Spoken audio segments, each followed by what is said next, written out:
എൻ്റെ പേര് റീത്ത ആൻ്റണി. ഞാൻ വരുന്നത് തിരുവനന്തപുരം ജില്ലയിൽ നെയ്യാറ്റിൻകര രൂപതയിൽ പുത്തൻകട ഉണ്ണിമിശിഹ ദേവാലയത്തിൽ നിന്നാണ്. ഞാൻ ഉടമ്പടി എടുത്തത് 25/1/2020 ഉടമ്പടി എടുത്ത ശേഷം ഞാൻ വെച്ച നിയോഗത്തിൽ സ്ഥലം വിൽക്കാനുണ്ടായിരുന്നു. അത് 5 വർഷമായിട്ടും വിൽക്കാൻ സാധിക്കാതിരുന്നു. ഉടമ്പടിയിൽ വെച്ച് 6 മാസമായപ്പോൾ സ്ഥലത്തിന് ഞങ്ങൾ ഉദ്ദേശിച്ചതിനേക്കാളും നല്ല വില പറഞ്ഞ് കച്ചവടക്കാർ വന്ന് അത് വിൽക്കാൻ ഉള്ള തീരുമാനമായി. അതിന് ഞങ്ങൾ ഉപ്പ് ആ വസ്തുവിൽ കൊണ്ടുവന്ന് വിതറുകയും മാതാവിൻ്റെ കാശുരൂപം ഒരു ഡപ്പിയിലാക്കി അവിടെ കൊണ്ട് വയ്ക്കുകയും ചെയ്തു. രണ്ടാമത്തെ അതിന് അമ്മയ്ക്ക് 1000 നന്ദി. രണ്ടാമത്തെ നിയോഗം, മകൾക്ക് സ്വന്തമായൊരു വീട് വേണമെന്ന് നന്നായിട്ട് പ്രാർത്ഥിക്കുകയായിരുന്നു. 2 വർഷമായിട്ട് ഞങ്ങൾ പ്രാർത്ഥിക്കുകയായിരുന്നു. അങ്ങനെ ഇരിക്കുമ്പോൾ 15.25 സെൻറ്റ് സ്ഥലവും ഒരു നല്ലൊരു വീടുമായിട്ട് ഒരാൾ പറഞ്ഞ് അതിൽ നിന്ന് ഞങ്ങൾ ചെന്ന് നോക്കിയിട്ട് അവിടെ മാതാവിൻ്റെ ഉപ്പും കാശുരൂപവും കൊണ്ടുവന്ന് വച്ചു. അതിൻ്റെ ഫലമായിട്ട് അത്ഭുതകരമായിട്ട് 6 മാസം ആയപ്പോഴത്തേക്കും ഞങ്ങൾക്ക് ആ സ്ഥലവും വീടും വാങ്ങാൻ സാധിച്ചു. അതിന് ഞങ്ങൾ കൃപാസനം എന്നാണ് പേരിട്ടിരിക്കുന്നത്. മൂന്നാമതായിട്ട് 5 വർഷം കൊണ്ട് ഞങ്ങൾക്ക് കുറച്ച് രൂപ ഒരാളിന് കൊടുത്തിരുന്നത് കിട്ടാതിരുന്നു. അപ്പോൾ മൂന്നാമത് ഉടമ്പടി പുതുക്കിയപ്പോൾ ഞങ്ങളത് വെച്ച് ആ ഉടമ്പടിയിൽ വെച്ച് പ്രാർത്ഥിക്കുകയുണ്ടായി. അതിൻ്റെ ഫലമായിട്ട് അതിൽ പകുതിയോളം രൂപ നമുക്ക് കിട്ടി. അതിന് അമ്മയ്ക്കും ഈശോയ്ക്കും 1000 കോടി നന്ദി. എത്ര തന്നെ നന്ദി പറഞ്ഞാലും മതി വരില്ല.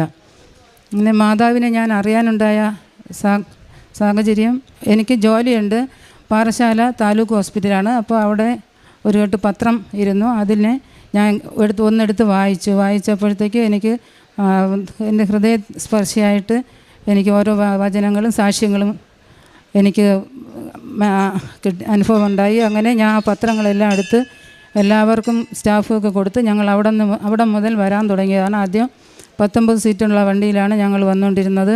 അവിടെ നിന്ന് പിന്നെ എനിക്ക് സ്ഥലം മാറ്റം കിട്ടി, വേറൊരു നേമം താലൂക്ക് ഹോസ്പിറ്റലായി. അങ്ങനെ നേർച്ച വസ്തുക്കൾ ഉപയോഗിച്ച് എനിക്ക് ഒരുപാട് അനുഭവങ്ങളും രോഗസൗഖ്യങ്ങളും ലഭിച്ചു. എനിക്ക് ഇയർ ബാലൻസിൻ്റെ അസുഖം ഉണ്ടായിരുന്നു. അപ്പോൾ 6 മാസത്തോളം മരുന്ന് കഴിക്കണമെന്ന് പറഞ്ഞിരുന്നു. അപ്പോൾ എനിക്ക് ഗുളിക തന്നെങ്കിലും ഞാനത് വാങ്ങിച്ച് കഴിച്ചില്ല.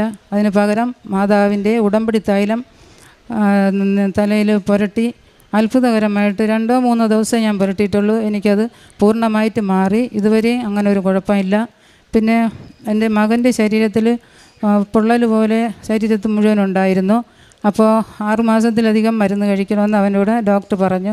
പക്ഷേ ഞാൻ പറഞ്ഞു, നീ അത് വേണ്ട, നമുക്ക് മാതാവിൻ്റെ ഉടമ്പടി തൈലം പുരട്ടാം എന്ന് പറഞ്ഞ് ഞാൻ അവന് തൈലം പുരട്ടി. ആ ശരീരത്തിൽ അതിൻ്റെ ഒരു പാടുപോലുമില്ല. ഭയങ്കര അത്ഭുതമായിട്ട് അത് മാറി. എത്ര തന്നെ മാതാവിന് നന്ദി പറഞ്ഞാലും അത് മതി വരില്ല. പിന്നെ ഉടമ്പടി നേർച്ച വസ്തുക്കൾ മൂലം ഒത്തിരി ആൾക്കാർക്ക് ഇവിടെ നിന്ന് പറഞ്ഞാൽ തീരില്ല, അത്രത്തോളം ആൾക്കാർക്ക് രോഗസൗഖ്യം ലഭിച്ചു. ഞാൻ നഴ്സിംഗ് ആയിട്ടാണ് വർക്ക് ചെയ്യുന്നത്. അപ്പോൾ ഒരു ദിവസം 35-40 അത്രത്തോളം പേഷ്യൻ്റ് മുറിവ് കെട്ടാൻ വരും. പക്ഷേ മുറിവെന്ന് പറഞ്ഞാൽ ചിലരെ കാലിലെ ഞരമ്പ് കാണാം. ചില ക്യാൻസർ ബാധിച്ച ആൾക്കാരുടെ പുണ്ണായിരുന്ന ഭയങ്കര സ്മെല്ലായിരിക്കും. അതുപോലെ വലിയ വലിയ മുറിവുകൾ. അപ്പോൾ ആദ്യം നമ്മൾ അങ്ങനെ സ്മെല്ലെന്ന് മനസ്സിൽ തോന്നിയാലും പെട്ടെന്ന് ബഹുമാനപ്പെട്ട ജോസഫ് അച്ഛൻ പറഞ്ഞതുപോലെ ഇത് ഈശോയ്ക്കാണ് നമ്മൾ ചെയ്യുന്നത്, അല്ലാതെ നമുക്കല്ല, വേറെ ഒന്നിനു വേണ്ടി അങ്ങനെ പറഞ്ഞ് ഇതെൻ്റെ മനസ്സിൽ വരുമ്പോൾ ഞാൻ അവരോട് ആ ഒരു അറപ്പും വെറുപ്പും ഒന്നുമില്ലാതെ ആ മുറിവ് സ്നേഹപൂർവ്വം അവരോട് സംസാരിക്കുകയും ഒക്കെ ചെയ്തിട്ട് ആ മുറിവെല്ലാം കെട്ടിക്കൊടുത്ത് എല്ലാവർക്കും എന്നെ കൊണ്ട് കഴിയുന്ന രീതിയിൽ ഞങ്ങൾ ഇവിടെ നിന്ന് നിറയെ നേർച്ച വസ്തുക്കൾ വാങ്ങിക്കൊണ്ട് പോകും. ഉപ്പ്, തേന്, തൈലം വീടുകളിൽ പോകുമ്പോൾ രോഗിക്ക് പുരട്ടി കൊടുക്കാറുണ്ട്. അങ്ങനെ ഒരുപാട് സൗഖ്യം കിട്ടി. അപ്പോൾ ഈ ഉപ്പിട്ട് നിങ്ങൾ പ്രാർത്ഥിക്കാൻ അറിഞ്ഞൂടാത്തവർ കുരിശ് വരച്ച് ദൈവമേ നന്ദി, ദൈവമേ സ്തുതി എന്ന് പറഞ്ഞ് സുഖമാകുമ്പോൾ ഞങ്ങളിവിടെ വന്ന് സാക്ഷ്യം പറഞ്ഞിരിക്കാമെന്ന് പറഞ്ഞ് ഞങ്ങൾ പ്രാർത്ഥിച്ചു കേട്ടോ. ഒത്തിരി ആൾക്കാർ എൻ്റെ അടുത്ത് അധികം താമസിയാതെ തന്നെ വന്ന് എൻ്റെ അടുത്ത് അനുഭവങ്ങൾ പറയാറുണ്ട്. അതിൽ ഭയങ്കര അനുഗ്രഹം തന്നെയാണ് മാതാവിൻ്റെ. പിന്നെ ഞങ്ങൾ എല്ലാ മാസവും ഇവിടെ വരാറുണ്ട്. 49 സീറ്റുള്ള ബസ്സിലാണ് വരുന്നത്. അപ്പോൾ ഇവിടെ വന്ന് ഞങ്ങളോടൊപ്പം ഞങ്ങൾ 2020 മുതൽ ഉടമ്പടി എടുത്ത് അന്ന് മുതൽ ഇന്ന് വരെ അങ്ങനെയാണ്. ഒത്തിരി ആൾക്കാർ ഉടമ്പടി എടുക്കാനും പുതുക്കാനും ഉണ്ടാവും. അപ്പോൾ 200-ലധികം ആൾക്കാർ കൂടുതലല്ലാതെ കുറയില്ല. ഉടമ്പടി എടുത്ത് പോയിട്ടുണ്ട്. അവർ കുറേ പേര് സാക്ഷ്യങ്ങൾ പറഞ്ഞിട്ടുമുണ്ട്. എല്ലാവർക്കും ഞങ്ങൾ പ്രാർത്ഥിച്ച് കൊടുക്കും. ഞങ്ങളെ നാട് മുഴുവനും ആദ്യം ഞങ്ങൾക്ക് ഒരു പത്രം കിട്ടി, അത് മുഖേന ഞങ്ങൾക്ക് ആ നാട്ടിൽ ആർക്കും അറിയില്ല. അങ്ങനെ ഞങ്ങൾ പോയ ശേഷം എല്ലാ പരിസരത്തുള്ള പള്ളിയിൽ നിന്നൊക്കെ വണ്ടിയും എല്ലാം ആ പരിസരം മുഴുവനും അറിഞ്ഞു ഞങ്ങൾ പറയാറുണ്ട്. പിന്നെ പറഞ്ഞ് കൊടുത്ത് അത് കഴിഞ്ഞിട്ട് ഞങ്ങൾ വരുന്ന സമയത്ത് 7 8 കെട്ട് പത്രം വാങ്ങാറുണ്ട്. പത്രം കൊടുത്ത് തീരുമ്പോൾ ദൈവമേ കുറച്ചുകൂടെ ഉണ്ടായിരുന്നു കൊടുക്കാമായിരുന്നു. ഞങ്ങൾ പോകുന്ന ബസ്സിൽ തന്നെ ആരും മറന്നിട്ടിട്ടൊക്കെ പോകും. ഞാൻ വളരെ സന്തോഷമായിട്ട് എടുത്തുകൊണ്ടിരുന്ന് മാതാവിൻ്റെ നാമത്തിൽ മാതാവിനെ അറിയിക്കാനുള്ളവരെ അറിയിക്കാമെന്ന് പറഞ്ഞ് കൊണ്ടുകൊടുക്കും. പിന്നെ നമ്മളെ നാട്ടിൽ കഴിഞ്ഞപ്പോൾ തമിഴ്നാട്ടിൽ ഞങ്ങൾ പത്രം വാങ്ങി വിതരണം ചെയ്യാറുണ്ട്. ബസ്സിൽ ജില്ലകളിൽ. പിന്നെ ഞങ്ങൾക്കൊരാഗ്രഹമായിരുന്നു 14 ജില്ലകളിലും പോയി മാതാവിനെ അറിയാത്ത സ്ഥലങ്ങളിൽ മാതാവിനെ അറിയിക്കണം എന്ന് വിചാരിച്ച് ഞാനും എൻ്റെ ഭർത്താവ്, മോള്, പിന്നെ ഞങ്ങളെ കൂട്ടത്തിൽ കുഞ്ഞുങ്ങളില്ലാത്ത ഒരു സഹോദരനുണ്ട്.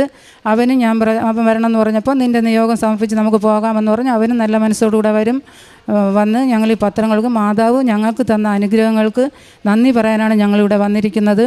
നിങ്ങളും പോകണം, നിങ്ങളെയും മാതാവ് കാത്തിരിക്കുകയാണ്.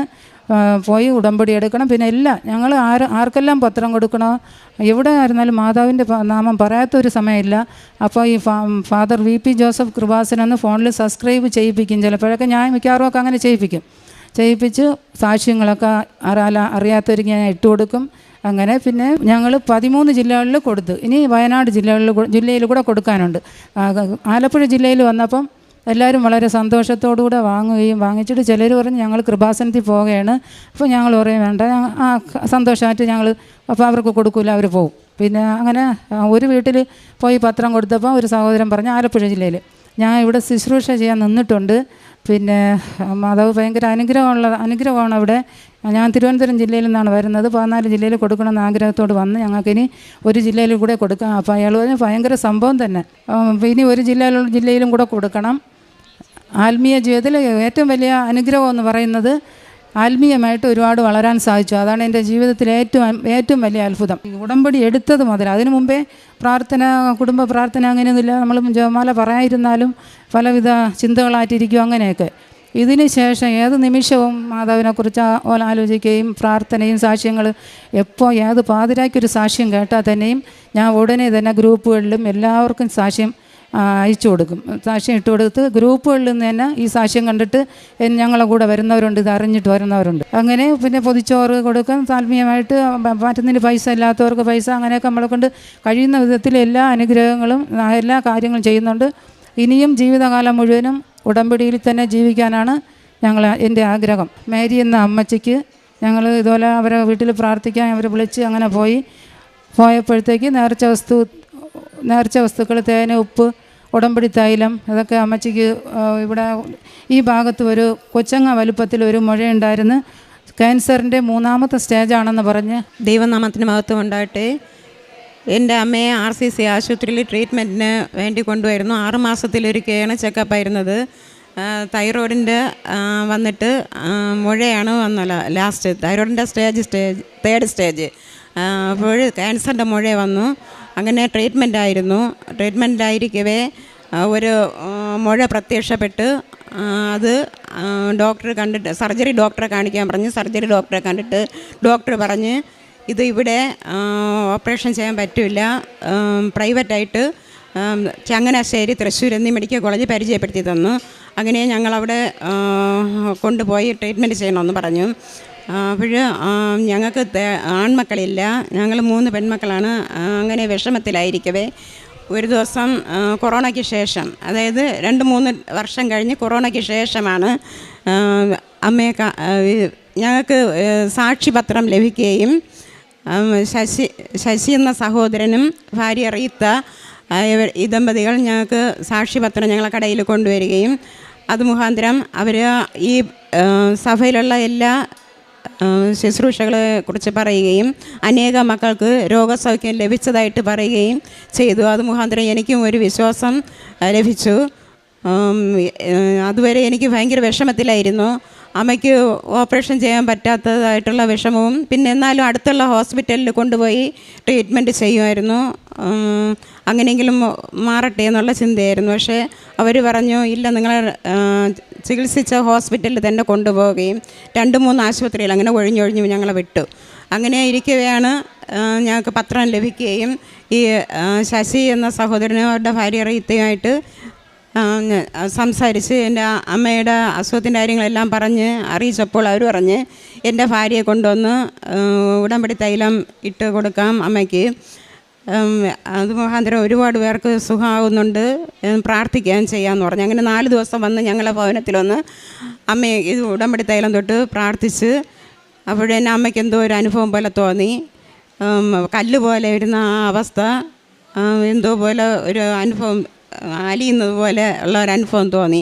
ഈ സഹോദരി വന്ന് അങ്ങനെ 4 ദിവസം പ്രാർത്ഥിച്ചു. എന്നിട്ട് ശശി സഹോദരൻ പറഞ്ഞു, നിങ്ങളിനി ഹോസ്പിറ്റലിൽ കൊണ്ടുപോയി നോക്കി അവിടെ ഇനി ഡോക്ടർ എന്ത് പറയുന്നു അറിയട്ടെ, ഒരു അഥവാ ഓപ്പറേഷൻ ചെയ്യേണ്ടി വന്നാലും ചെറുതായിട്ട് പോറുകയുള്ളൂ, അവിടെ ഒന്നും കാണുകയില്ല, നിങ്ങൾ പോയി നോക്കി എന്ന് പറയും. അങ്ങനെ ഞങ്ങൾ വീണ്ടും 3 വർഷത്തിന് ശേഷം, അതായത് കൊറോണയ്ക്ക് ശേഷം വീണ്ടും ഹോസ്പിറ്റലിൽ കൊണ്ടുപോയി. അവിടെ 23-ാം വർഷം 16 ജനുവരി 23-ലാണ് വീണ്ടും ഞങ്ങൾ കൊണ്ടുപോയപ്പോൾ ഹോസ്പിറ്റൽ ഡോക്ടർ പറഞ്ഞ് ഇവിടെ ഓപ്പറേഷൻ ചെയ്യില്ലെന്ന് പറഞ്ഞ ഡോക്ടർ കണ്ടപ്പോഴന്നെ ഒരു ഡേറ്റ് നിശ്ചയിക്കുകയും ചെയ്തു. ഞങ്ങളിവിടെ അതിനു മുമ്പ് ഇവിടെ പ്രാർത്ഥനയ്ക്ക് ഇവിടെ വന്നു. തൊട്ട് മുൻപുള്ള മാസം ഇവിടെ കൃപാസനത്ത് വന്ന് പ്രാർത്ഥിച്ചിട്ട് ഞങ്ങൾ പോയി.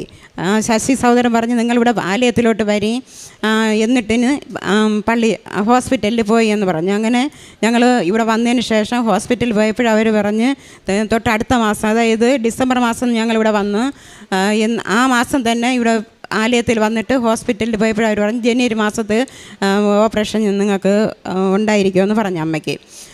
അപ്പോൾ അങ്ങനെ ഓപ്പറേഷൻ ഡേറ്റ് പെട്ടെന്ന് തന്നെ നിശ്ചയിച്ചു.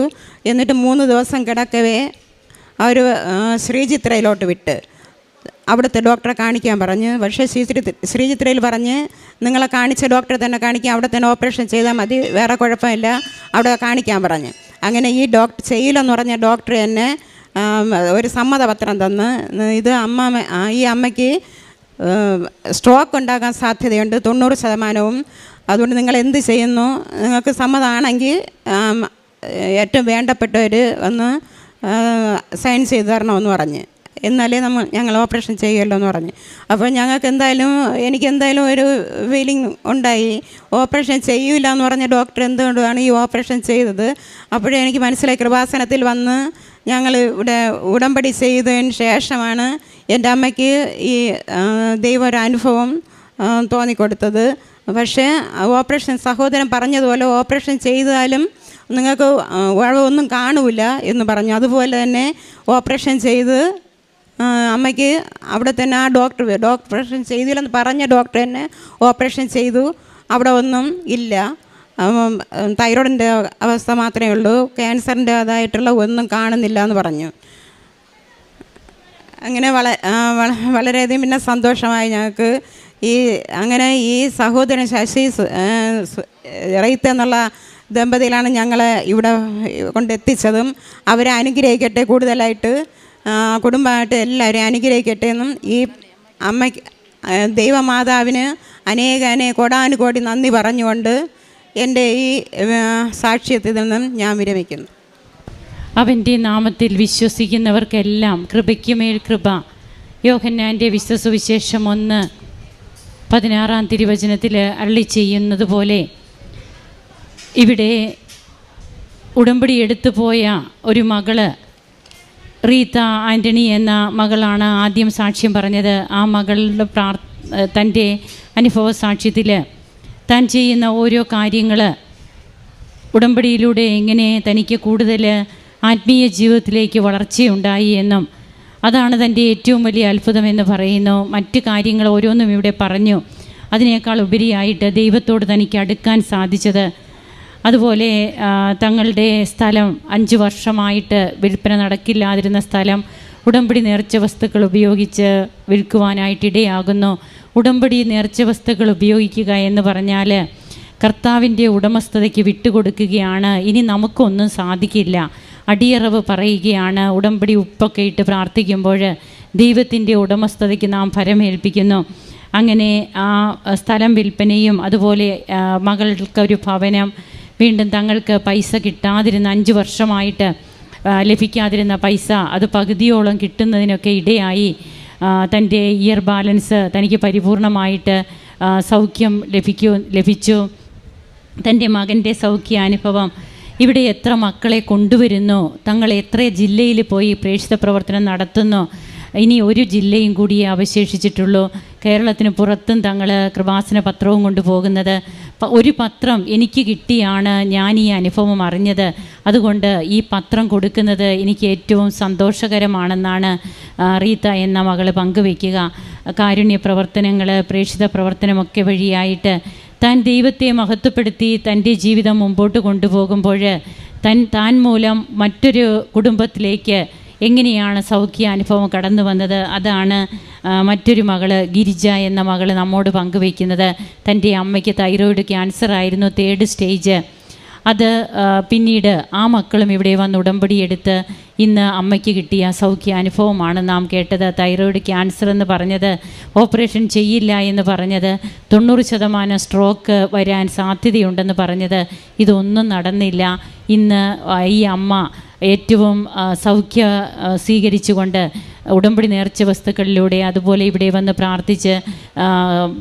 വന്ന് പ്രാർത്ഥിച്ചിട്ടൊക്കെ പോയി പിന്നീട് കിട്ടിയ സൗഖ്യാനുഭവം പങ്കുവയ്ക്കുന്നു. നമുക്ക് കരങ്ങളടിച്ച് ഈശോയ്ക്കും അമ്മയ്ക്കും നന്ദി പറയാം. യേശുവേ നന്ദി, യേശുവേ സ്തുതി, യേശുവേ ആരാധന. അത്യപൂർവ ദൈവാനുഭവങ്ങൾ ഇനി നിങ്ങൾക്കും സ്വന്തം. ഈ യൂട്യൂബ് ചാനൽ ഇതുവരെ സബ്സ്ക്രൈബ് ചെയ്തിട്ടില്ലെങ്കിൽ ഇപ്പോൾ തന്നെ സബ്സ്ക്രൈബ് ചെയ്യുക. ഈ വീഡിയോ ഇപ്പോൾ തന്നെ നിങ്ങളുടെ സുഹൃത്തുക്കൾക്ക് ഷെയർ ചെയ്തുകൊണ്ട് കർത്താവിൻ്റെ പ്രേക്ഷിതരാകുക.